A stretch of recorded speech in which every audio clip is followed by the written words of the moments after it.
Hi friends, இன்றைக்கும் Courtallam ட்ரிப்போட continuation தான் பார்க்க போகிறோம்.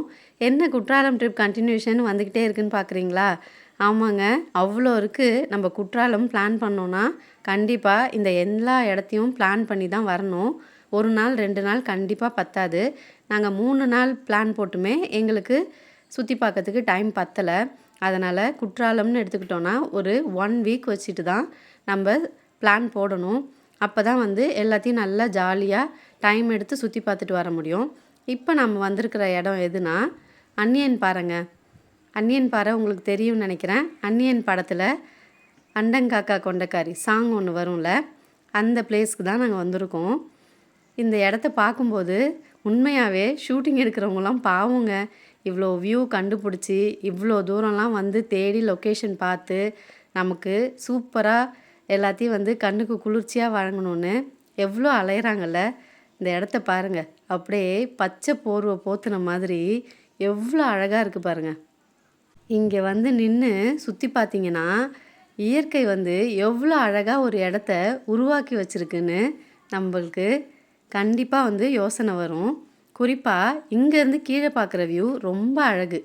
மலைகளுக்கு நடுவில் இவ்வளோ பச்சை பசேல்னு தூரத்தில் தெரிகிற ஊர்கள், அப்புறம் கீழே வேலை பார்க்குற மக்கள் எல்லாத்தையும் பார்க்கும்போது அவ்வளோ சூப்பராக இருந்துச்சுங்க. ஆனால் ஒரு விஷயம் மட்டும் ரொம்ப முக்கியம். இது பாறை பகுதி, அதனால் ஃபோட்டோ எடுக்கலாம், ரீல்ஸ் எடுக்கலாம். அதெல்லாம் நம்ம பாதுகாப்போடு செய்யணும். ஏதோ ஒரு ஆர்வத்தில் முனையில் போய் நிற்கிறது, அந்த மாதிரி கார்னரில் நிற்கிறது, இதெல்லாம் செய்யவே கூடாது. நம்ம என்ஜாய் பண்ணுறது முக்கியம்தான், அதை விட நம்ம சேஃப்டி ரொம்ப ரொம்ப முக்கியம். அதனால் நம்ம பாதுகாப்பு தான் ஃபஸ்ட்டு. இங்கே காலையில் வந்தீங்கன்னா ஒரு மாதிரி அழகாக இருக்குங்க. அதே ஈவினிங் டைமில் அது சூரிய ஒளி ஒரு ஆரஞ்சாக அது ஒரு மாதிரி இருக்குது. அதனால் நேச்சரை ரசிக்கணும்னு நினைக்கிறவங்களுக்கு இந்த ஸ்பாட் ஒரு நல்ல சாய்ஸ்னு சொல்லுவேன். நீங்கள் குற்றாலம் பிளான் பண்ணுறீங்கன்னா ஜூலை லாஸ்ட்லேருந்து செப்டம்பர் வரைக்கும் சீசன் டைம், அந்த டைம் பிளான் போடுங்க. கண்டிப்பாக 2 days 3 days போதாதுங்க. 3 to 4 days maximum வேணும். ஏன்னா இங்கே சுற்றி பார்க்கறதுக்கு அவ்வளோ இடம் இருக்குது. நாங்களே ஃபர்ஸ்ட் டே அருவியில் பெர்மிஷன் கொடுத்ததுனால ஃபர்ஸ்ட் டே எல்லாமே அருவியில் முடிச்சிட்டோம். அப்போயுமே 2 அருவி தான் குளிக்கிறதுக்கு எங்களால் முடிஞ்சிச்சு. நல்லா டைம் ஸ்பெண்ட் பண்ணி ஜாலியாக என்ஜாய் பண்ணோன்னா கண்டிப்பாக 3 to 4 days வேணும். செகண்ட் டே என்ன பண்ணோம், காலையில் பிரேக்ஃபாஸ்ட் முடிச்சுட்டு கார் எடுத்துகிட்டு கிளம்பிட்டோம். தென்காசி கோவில், அதுக்கப்புறம் சுந்தரபாண்டியபுரம், அன்னியன் ராக் அதெல்லாம் முடிச்சுட்டு லஞ்சுக்கு இங்கே பக்கத்தில் டிரைவர் அண்ணன்ட்ட கேட்டோம் எங்கே நல்லாயிருக்கும் அப்படின்னு. கலரிக்கரின்னு ஒரு ஹோட்டல் சொன்னாங்கங்க. சரி, அவங்களுக்கு ஃபேவராக கூட்டிகிட்டு போகிறாங்க அப்படின்னு நினச்சோம். உண்மையாகவே அங்கே ஃபுட்டு சூப்பராக இருந்துச்சு. சீசன் டைமுன்றதுனால எங்கே போனாலும் ஒரே கும்பலாக தாங்க இருந்துச்சு. இங்கேயும் கொஞ்சம் கூட இடமே இல்லை. அப்புறம் அங்கேயே ஃபஸ்ட்டு நேம் லிஸ்ட்டு, அப்புறம் எத்தனை மெம்பர்ஸ் எல்லாம் ஒரு லிஸ்ட் எடுத்துக்கிட்டு வெயிட் பண்ணுங்கள் அரேஞ்ச் பண்ணி தரோன்னு. அப்புறம் எல்லோரும் பாய்ஸ்க்கு தனியாக கேர்ள்ஸுக்கு தனியாக பிரித்து தான் கொடுத்தாங்க. சரின்னு இப்போயே எங்களுக்கு ரொம்ப லேட் ஆகிடுச்சு.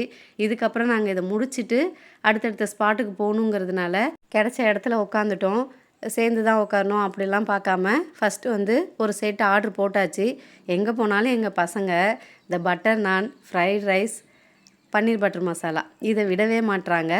சாரி, இங்கே பட்டர் சிக்கன் மசாலா ஆர்டர் போட்டிருந்தாங்க. இந்த ஹோட்டலில் ஒரு ஃபுட்டு ஃபேமஸ்ன்னாங்க. இதுதான் அது, கலரிக்கரி.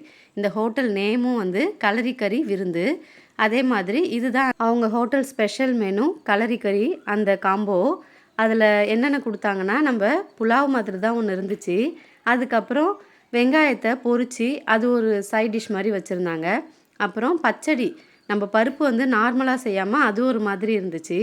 அதெல்லாம் சாப்பிட்றதுக்கு சூப்பராக இருந்துச்சு டேஸ்ட்டு.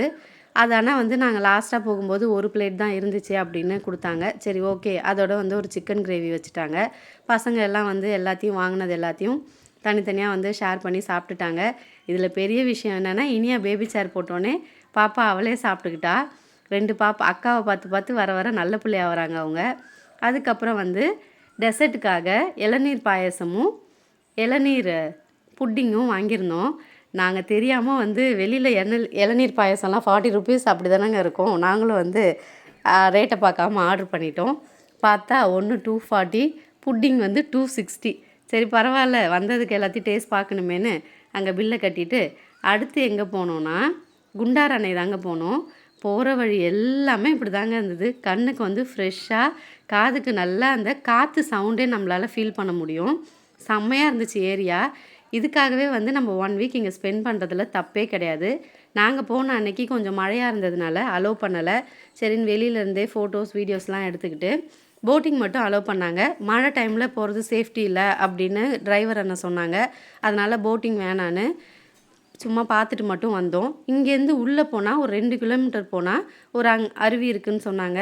சரி அது செட் ஆகாது நமக்கு, நடந்து போக முடியாது, அடுத்த ஸ்பாட் போகணுன்னு சொல்லிட்டு அங்கேருந்து கிளம்பிட்டோம். அடுத்த வீடியோவில் பார்க்கலாங்க. பிடிச்சிருந்தா லைக் பண்ணிடுங்க.